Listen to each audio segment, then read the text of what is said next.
These are the important 7 marks questions for Telangana Intermediate Public Examination.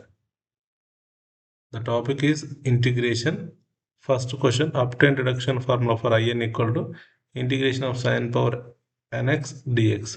First question నేర్చుకుంటే దానిలాగానే second question ఉంటుంది. అంటే first second concept same.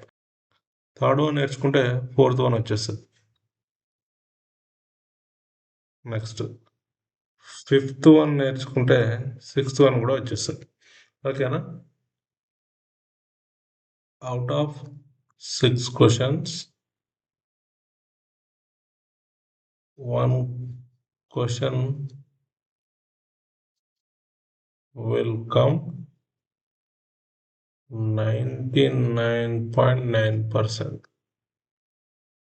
ఓకేనా? So ఈ 6 questions చదివితే compulsory మనకు 7 marks ఉంటాయి. ఓకే, 6 క్వశ్చన్స్ మన ఛానల్లో ఉన్నాయి, చూడండి, చూసి నేర్చుకోండి.